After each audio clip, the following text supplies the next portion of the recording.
Happy Tuesday to everybody. We are here with John Siau from Benchmark Media Systems, and we got Teo Nikolakis here as well. We're going to be talking about amplifiers. John, you have this whole presentation on what you guys are, it's your flagship product, the AHB2. And I brought Teo onto this live stream because he's a user of your product. He uses a pair of these amplifiers in one of his reference systems. So I think it's great to talk the engineering facts, show the measurements, talk the tech stuff, but then also get the subjective opinions of Teo. He's been using this product. Teo, how long have you been using this product for? 9 years. 9 years. I am an absolutely early finder of the AHB2, and I will tell you, I was looking back today. 2015 is when I acquired my set. Well, they came out in 2014. Wow. So as we get older, time goes faster. That's for sure.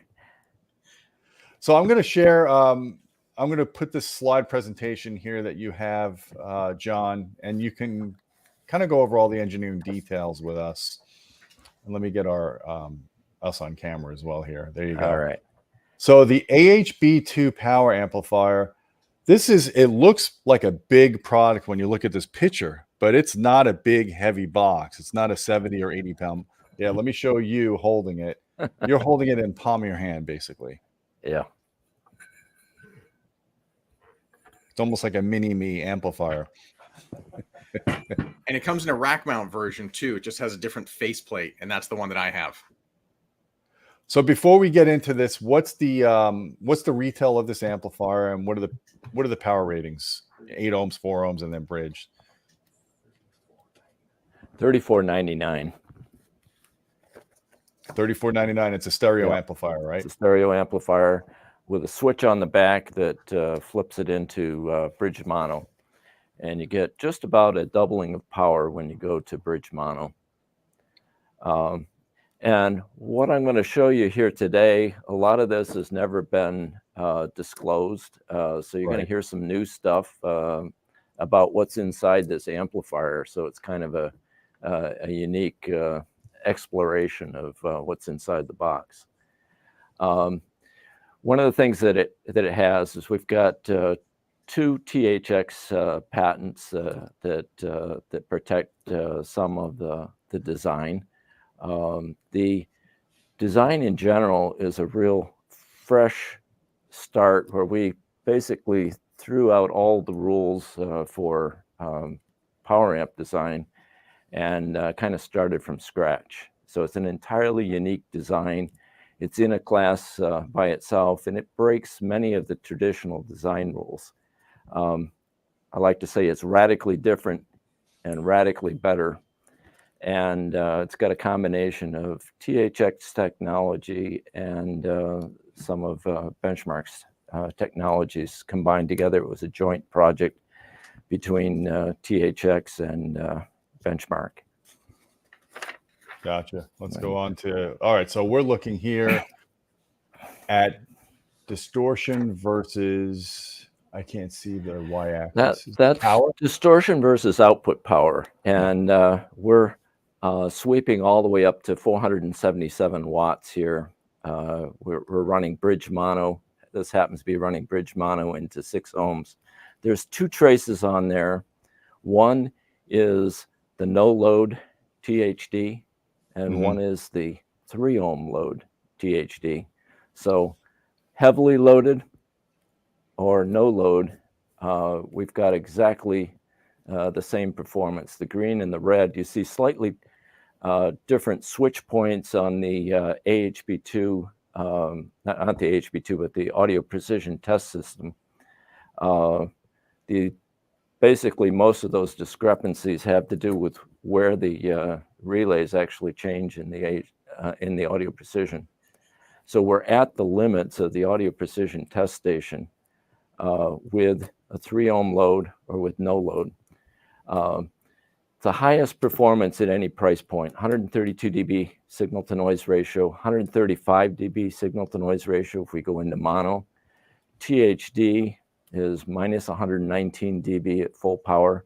That means that if you were producing 120 decibel sound pressure level in your listening room, you would have THD at 1 dB SPL, 1 dB above the threshold of hearing. Or in a more likely scenario, the THD is going to be below the threshold of hearing. So if there was no other sound in the room, you still couldn't hear the THD. If you were exposed to 120 dB of SPL, I don't think you'd have much hearing left for a long time. Exactly. Exactly. So absolute inaudibility of the THD and of the noise. And we have almost a doubling of power when we go to bridge mono. We go from 100 watts to 380 watts if we're running 8 ohms. If we drop down to 4 ohms mono, we put out 518 watts.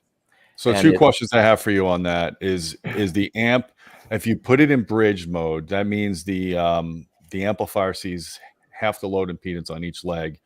Some amplifiers, when you put them in bridge, they don't recommend 4 ohm speakers because then it'll see a 2 ohm load on each side. Your amp is fully stable if you have a true 4 ohm speaker per IEC standard? Yes. So if a speaker dips down to 3.2 ohms, the amp will be okay with that. Well, it's rated for 6 ohms by the IEC standard because of thermal limitations. Right. And it's but it handles 4 ohms just fine, and it runs very cool because of the dual output rails. So we're at a slight disadvantage in the IEC test, but fully stable as far as not overheating, running clean, low distortion with a 3 ohm load. We can run all the way down to a 1 ohm load before we shut down for protection. 1.5 ohms. So one thing I've noticed about some of these esoteric amplifiers out there, I'm talking the really high dollar ones that cost the price of 4 of these amplifiers. A lot of them tout that they don't use much feedback because they want to have the first watt as clean as possible, and they just don't believe in feedback. And it sounds great in theory, but in practice, when you go on a test bench and you measure some of these amplifiers at 1 watt, they measure great. But at near rated power, they fall apart completely. The distortion goes way through the roof. It looks nasty with an FFT plot. It looks nasty just with even just doing Synad tests. You certainly don't get 110 dB. That's incredible. What you're talking about distortion in the tenths of a thousandths place. That's how low the distortion is, what you're showing here. And I think there's something to be said about that because it takes some doing. It takes a lot of knowing how to do proper feedback. We've had Bruno Putzis on from formerly of Hypex, but he's also with Purify. And he talked about the fact that the reason why some of these amplifier companies are against feedback is they just don't know how to do the math. Exactly. Because if you know how to do the math, feedback is your friend. It is to a point. And where you get into trouble is when you start to get into reactive loads. If you're trying to build a wide bandwidth and you're trying to keep the distortion down at high frequencies, you can get yourself into trouble. What we do in the AHB2 is a combination of feedback and feed-forward error correction. So the feedback, I think you have a slide on that. I have a slide on that. So if you look at that slide, you can see that there's a 100-watt Class AB main amplifier, and that uses feedback. Except that feedback is mostly at low frequencies. So at higher frequencies, above 1 kilohertz, the feed-forward error correction starts to become the dominant correction mode. And the feed-forward error correction amplifier is a 1-watt amplifier. It takes very little power to clean up the distortion that's in the main amplifier. And what we do is we take the output of the main amplifier, compare that to the input signal, and the output of the correction amplifier is just the distortion. In fact, it's just the inverted distortion waveform. And then we passively sum that at the output. Now I'm showing that passive summing with a couple of resistors just for simplicity.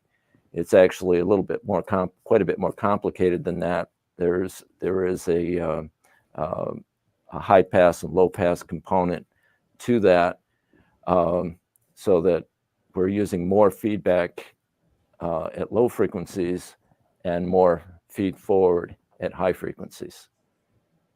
Gotcha. So I just wanted to throw this question up here because I was actually going to talk about this. Does perfect measurements equal good sound? So there's an argument sometimes that people like the characteristics of certain amplifiers based on the distortion profile.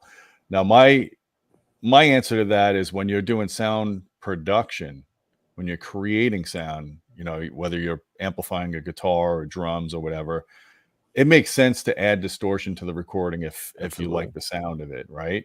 But when you're doing sound reproduction, you're playing back something that was already recorded with a certain sonic signature or distortion profile. You don't necessarily want to add more distortion on top of that because now you're going to color the artist's rendition of that recorded performance. What do you say about that, John? Yeah, one of the things I want to do is I want to hear it the way it was created in the studio. I want to hear what the artist created in the studio. But more than that, when you add distortion to a completed recording, you get what's called intermod distortion. You get interactions between the different instruments. I can't selectively just apply distortion to one instrument or one voice.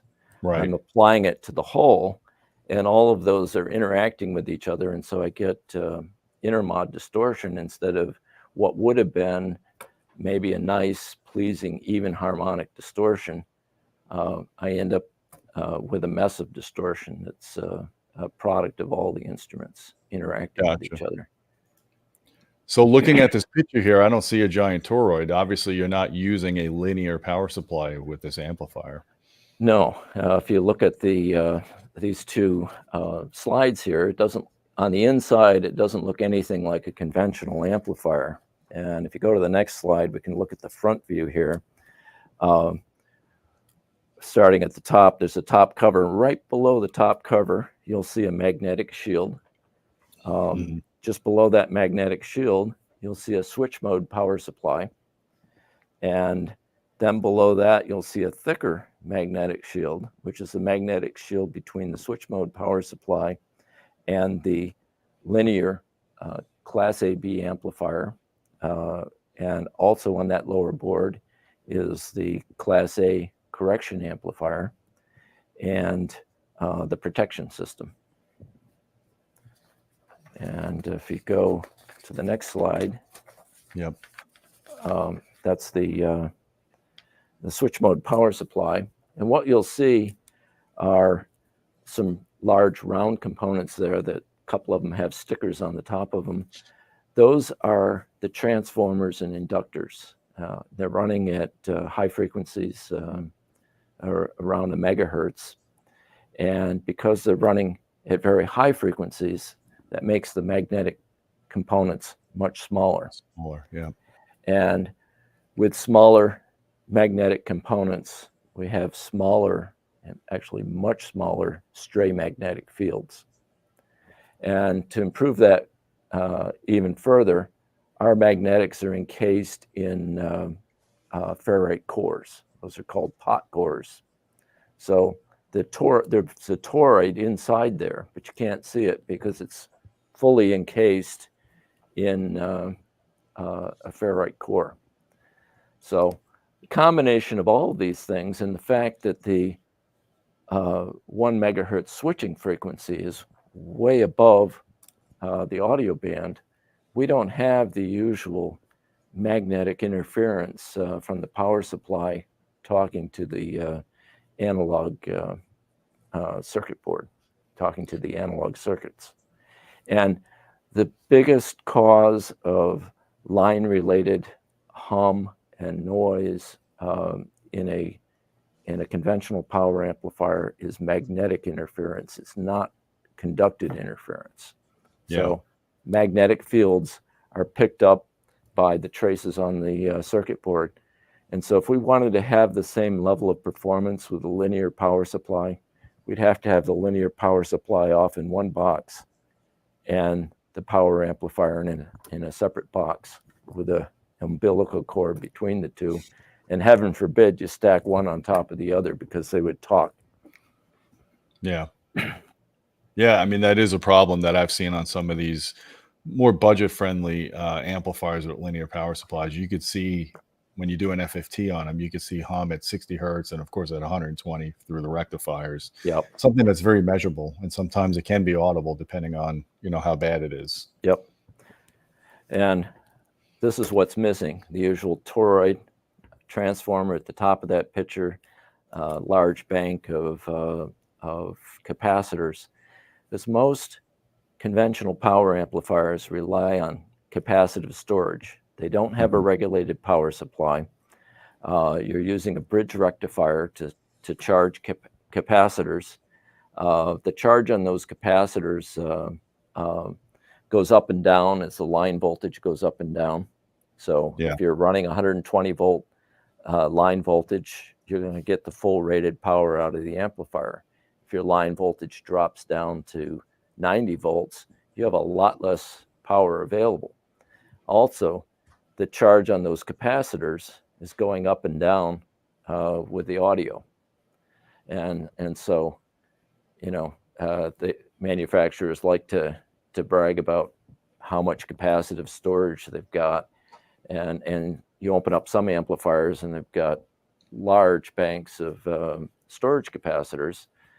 Some amplifiers have far fewer. But the real solution is the solution that we've chosen is to regulate the power supply.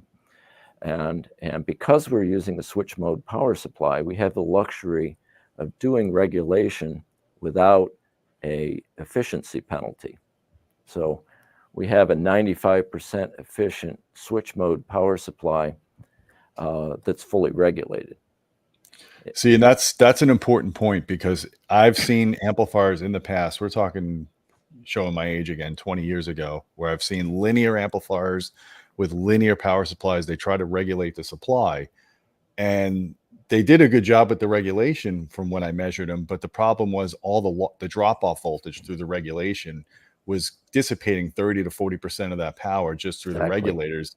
You didn't have that availability now to the loudspeaker. So it's really next to impossible to do a linear regulated supply. The way to do a regulated supply is by doing a switch mode like you're doing here. And this, incidentally, they do the same thing with most Class D amplifiers. They use regulated SMPS. They don't use a regulated linear supply. Right, right. And I have an application note on our website that's called, it's part of my Audio Myths series, and it's entitled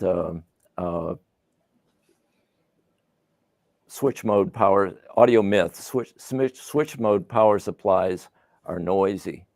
And actually, they're far quieter than linear supplies because of the fact that we can put the switching frequency up at very high frequencies, well above the audio band. We have low magnetic emissions, whole host of reasons why switch mode power supplies are better. Plus, we can regulate at very high frequencies. So we can totally regulate at frequencies beyond the bandwidth of the amplifier. So there is no influence from the audio on the power supply rails. Power supply rails respond at audio frequencies and draw power from the AC line on demand. But one thing I should say is that you don't want to have a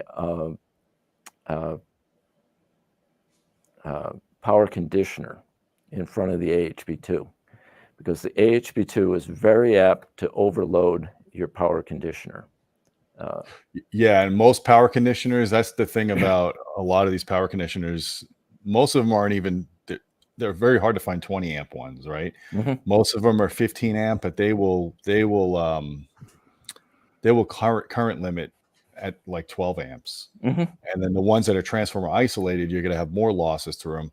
You know, I'm going to do a video actually, because I've got a slew of power conditioners and I use them mostly for convenience of connecting all my equipment, but they almost never resolve ground loop problems. They never resolve noise issues. They certainly don't have fault protection against surges or lightning, serious storm stuff. There's other methods for dealing with that. And usually that's plugging in something that's commercially grade available into your garage panels.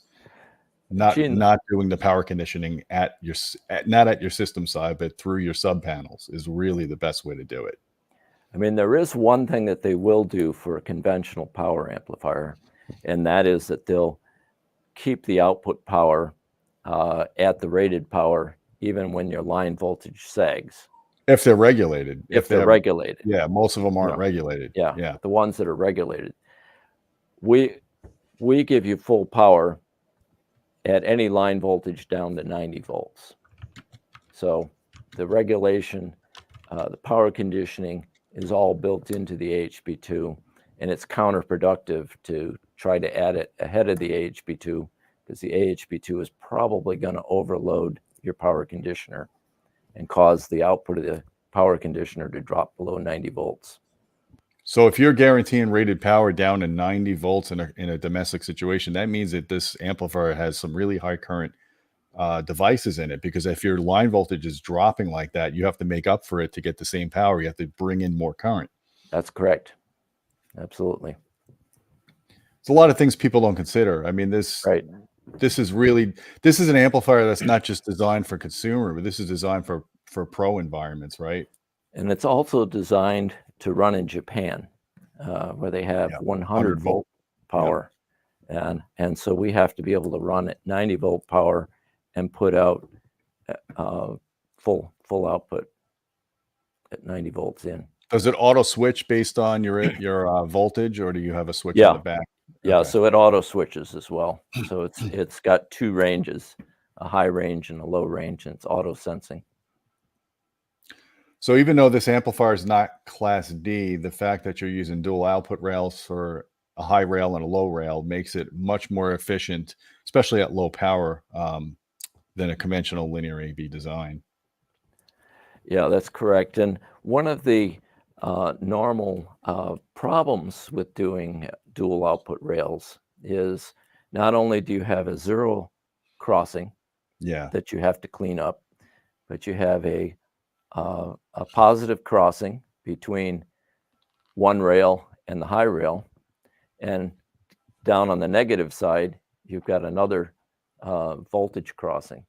So if you were to use a traditional feedback system, what ends up happening is you get a little distortion, a little bit of distortion as you go from the low rail to the high rail, and then from the high rail back to the low rail. Go across the zero crossing, get another one, and two more down here. So you get 5 distortion spikes on every cycle. If you're just relying on a feedback system. The feed forward system completely cleans up those transitions, and it does it so effectively that we've shown that we can actually run the main amplifier in Class B mode. So we don't actually have to bias the main amplifier in Class AB mode, and it'll still deliver the same specifications that you see on the spec sheet when we bias the amplifier Class B. We don't, just because why do it, I guess. Maybe save a little power. Yeah, we save a little power. We are slightly under-biased intentionally, but we are not running Class B. And because we're slightly under-biased, the standby power is only 20 watts. The text here is a little hard to read, so I try to zoom in a little bit.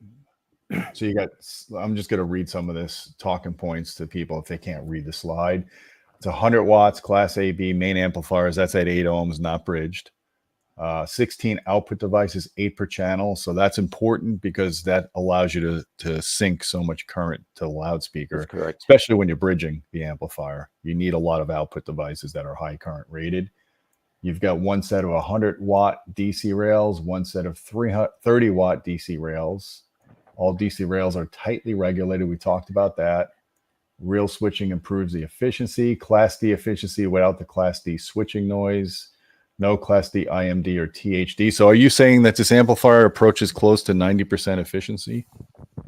The power supply. The power supply. Yeah. Oh yeah, I'm sorry. Yeah, it's not quite Class D efficiency, but it's in that same neighborhood. It's in that same ballpark. You know, we have to use a little bit more cooling than you'd have to use on a Class D. You'd show that again, yeah. Yeah. So you see these heat sinks on the side, but it's substantially less than what we'd have to use on a comparable power amp that was a linear design, linear power amp. I think realistically, a multi-rail linear amp, I think realistically is probably around 70% efficient. Yeah, but it depends on where you are in your operating point, but exactly, you reach about 70%. And this does not get hot in real world scenarios.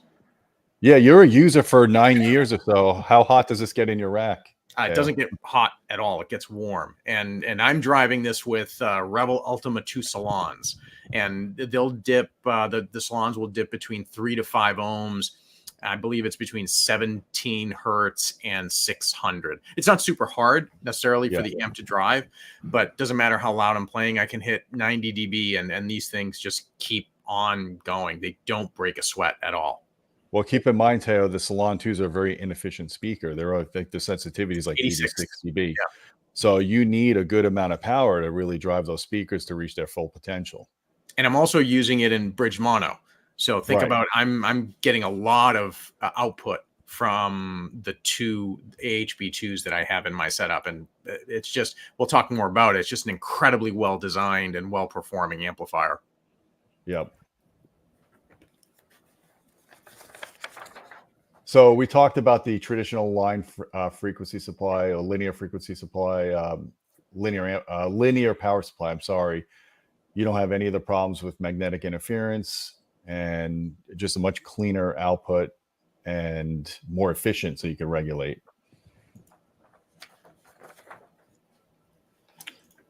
Let's see here.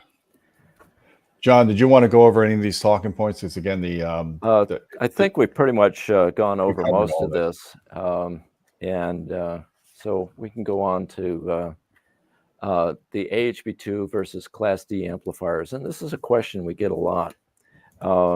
And one of the things that's very different about two things are very different about the AHB2 compared to the Class D. If you look at the spectral output of a Class D, you'll see noise in the ultrasonic region caused by the switching output stage.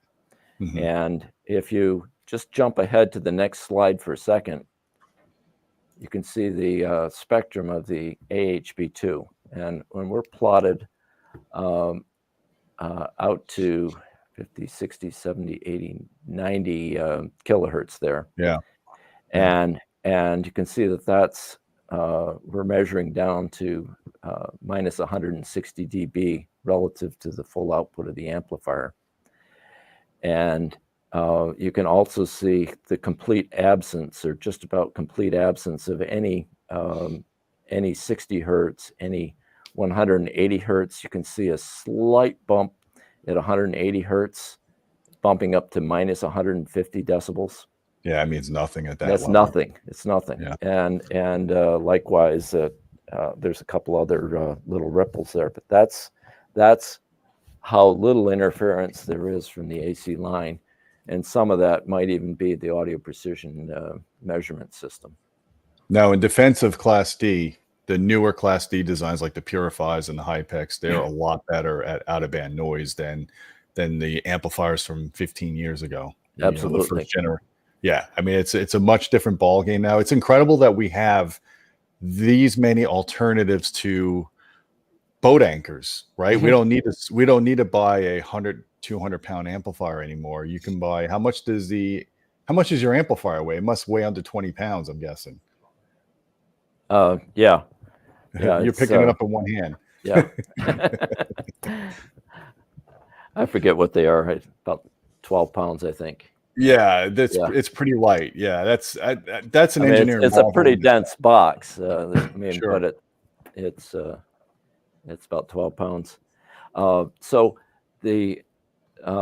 you will see even with the best Class Ds, you will see a substantial increase in the noise in the ultrasonic region. But like you say, Gene, they've gotten much better than they used to be. Yeah. The other thing that you'll see is when you go above 1 kilohertz, you'll see a rise in THD. And that rise in THD, curiously, is predominantly an IMD problem. And so Class D amplifiers produce an increasing amount of IMD as you approach full output. And so it's an interesting thing to compare between the AHB2 and a Class D. You'll see the AHB2 stay low distortion right up to 20 kilohertz versus a rising distortion curve with Class Ds. And that's with a 20 kilohertz low pass filter on the Class D. You're seeing a rise in distortion. And the reason you're seeing a rise in distortion is not because it's THD, but because it's IMD. The second harmonic is already above 20 kilohertz for some of those frequencies. Mm-hmm. Once you get up to 10 kilohertz and you still see that rising up, where that's coming from is intermod distortion products. So they're beat frequencies between the audio and the switching frequency of the Class D amplifier. Now, yeah, I've certainly seen some of that on the test bench, but like again, the better Class Ds aren't as problematic as this. Right. But you will see a difference. Sure. This shows the difference between the AHB2 running at 100 watts and some or many conventional Class AB amplifiers running at 100 watts.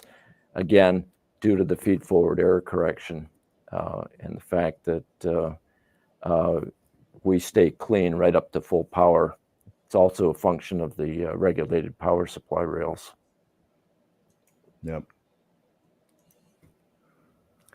No RCA connectors. Panel, no RCA connectors. Teo, you were talking about the fact that so you can't use binding post speaker connections. You're actually having speak on. Teo, how do you deal with that? Do you have to terminate your own cables or what? Yeah, this is one of the once I think you get a good deep dive into what the AHB2 has on the back. It's a really smartly designed product. So you have 2 sets of binding posts, and you can use it as a stereo amp. So you see those on the left and the right, or you could use the binding post, one on the left, one on the right, for bridged mono output. What I've chosen to do, and this was actually after John and I spoke, John and I, when I was interested in the AHB2, I interviewed Lori Fincham, and I also had a deep dive with John 9 years ago. So John was telling me that the AHB2 is so clean, you can actually measure the difference between the binding post outputs and the speak-on connectors. Mm-hmm. The speak-on connector actually is a better connection. So what I did is I got some Blue Jeans cables and I put a speak-on connector. So I lock it into that center one. And then I have, whatchamacallit? No, but I have spades that go to my Salon 2s on the other end. So it's super easy. Benchmark also sells a set like that, or you could have a place like Blue Jeans build something. You don't have to do that, but I really have fallen in love with using the speak-on connector. I always get a clean connection every time, and it just makes life so much easier. Yeah, they're so quick to connect and disconnect. Yeah. Once you've had speak-on connectors, you just don't want to fiddle with binding posts again. And there's no question about did I get them connected up correctly? Did I get the polarity wrong? Or you bump the cable and the darn thing loosens up on you, and you fiddle with the binding post trying to get them tight. It's just so much easier and so much more convenient. But the added bonus is they actually perform a little bit better. And for those of you who don't know, these are the connectors that are used in high power sound reinforcement systems. Sure. So when you see a big line array, on the back of those line arrays, there'll be a whole bunch of these speak-on connectors. They're rated for very high current, very high power systems, and they're just a wonderful connector for speakers, and just easy to work with. And Gene, that's actually what we're using with the Focal Theater that you just published on Saturday. It's a speak-on connector between the Utopias and the Utopia sub. Is a speak-on connector. Oh yeah, that's right. I think I remember you saying that. And no, you know, Teo, to your point, when I was measuring a really good Class D amp, the Purify one, the distortion was so low that I couldn't use my alligator clips in my test rig because that was actually creating more noise and contact resistance, and it was corrupting my measurement. So I could certainly appreciate the fact that you use a speak-on connector like this. It's making a much more solid connection. You're not putting, you know, metal to metal like you would be whether you're using a banana plug or even a spade on the binding post, and you just get less contact resistance. So it's really difficult. I want people to understand when you're measuring distortion in a tenths of a thousandths place, just sneezing while you do the measurement will change the result. It's really difficult to make precise measurements like this. It is very difficult. Yeah. Gene, I think that the measurements speak for themselves with the AHB2. The back panel shows how smartly designed the product is.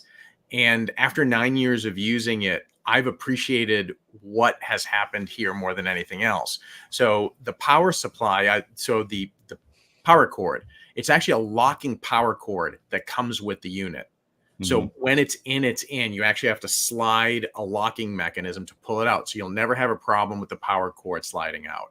We were talking about the fact that you have all balanced cabling. Everything locks in. You can use the speak-on connector. So you have a sure fit right there.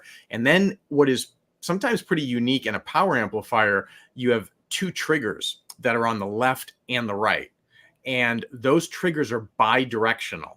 So there's no such thing as an input and output. It actually knows and it automatically senses. So I have mine running from my Anthem AVM 90. It knows that it's an input trigger. And then I connect one benchmark to the other, and it knows that that's an output trigger automatically. Oh, okay. And then I have the other benchmark amp feeding an 8-channel multi-channel amplifier, and it knows to be an output. It's just such a brilliantly designed product from an end user point of view too. And Teo, that's useful because a lot of AV processors only give you, some of them give you 2 triggers, maybe 4. Bingo. So triggers are invaluable. You don't want to waste them. Super easy. And you don't have to think about anything. The trigger network is fantastic on this unit. One thing that we didn't mention is the protection system. And this is probably the most reliable product that Benchmark has ever built. And we have a reputation for reliability, but this one particular product very rarely ever comes back for service. And the reason is that the protection system is really bulletproof on this particular product. We're monitoring voltage, we're monitoring current, we're monitoring distortion, we're monitoring temperature in 4 different places. You can take this thing and run it full tilt and take the speaker wires and short them together. You'll get a big spark, and instantaneously it will shut itself down. You can do that all day if you want. You can sit there and turn it on, short it out. It won't hurt the amplifier. I dare you to do that with most power amplifiers. And Teo, you're a testament to that because you've been using this product for multiples of years, right? And 9 years. Never had a shutdown, never gone into overload, never gone into protection, period. I've never, ever, ever had a problem with a pair of these. Now, here's the other thing. The other thing about the protection system is that it's outside of the audio path. So as you approach maximum current. As you approach clipping, nothing interferes with the operation of the amplifier itself. So we'll just keep giving you current until you get to a point where we say, okay, the party's over. You've gone beyond the limit. You now have reached unsafe levels. We're going to shut you down. And when that happens, we mute the amplifier and shut it down. Now, one really interesting thing is that if you accidentally have your preamp turned way up and you turn your system on, and it would have blasted you out of the room and sent the cones across the room, you'll hear a little, and that's it. It instantaneously senses the severe overload and shuts it off before you hardly even hear anything. Oh man, that's good. Great. I wish I had that when my sister-in-law couldn't figure out how to get sound out of my system, and she kept raising the volume level to max until she eventually selected the right input and almost blew all my speakers. It's never happened to any of us, Gene. I And incidentally, she's an electrical engineer, so imagine that. Here's a question. It's a good question. I want to feature this here before we wrap up. Why are there so few THX AAA amps on the market outside of the headphone amplifiers? Why don't we see a lot of the power amps out there? Why aren't other manufacturers licensing this topology? It was a major project. It took THX a lot of time. It took us a lot of time. None of us are interested in doing it again. It was it was just a major project. We invested a lot of money in it. THX invested a lot of money in it, and we're content to leave it at this and not go down this road again. It's just a massive design project. Quite a few engineers involved.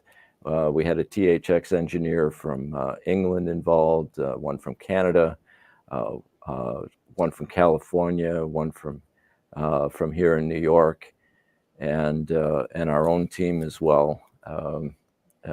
They had already put a number of man-years into the design before we even teamed up with them. We've got quite a few man-years of design of our own in this amplifier. It's not an easy amplifier to build. It's not easy to replicate this and build more of them.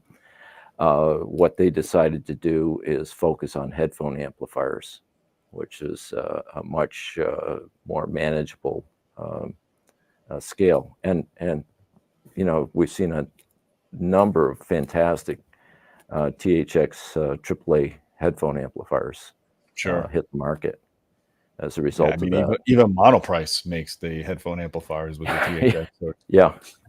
Yeah, and there are different grades of them, just like there's different grades of ESS DACs in different flavors.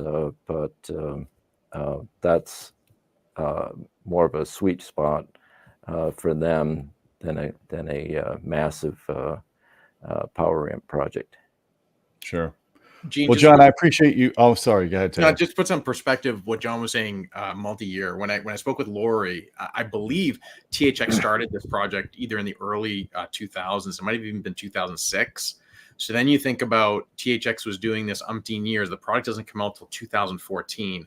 I think that provides some perspective as to how long it took. And Lori told me some stories that I don't even know how y'all did the engineering. It was a Herculean lift. So congratulations. Mm-hmm. They had put 6 years into it before we teamed up with them. We put another 2 years in jointly, and wow. and then there's all of the international safety testing and everything else that has to happen. It's not an easy product to develop. There's a lot of things that are quick and easy to get to market. This just isn't one of them. Well, John, I appreciate you dropping the knowledge, and Teo, I appreciate you giving some actual user experience. I didn't realize you were using the SAM for 9 years. That's crazy. I mean, that's a testament because Teo's always changing out gear. The fact that he kept this amplifier in his primary 2-channel reference system speaks volumes. And they're not going anywhere.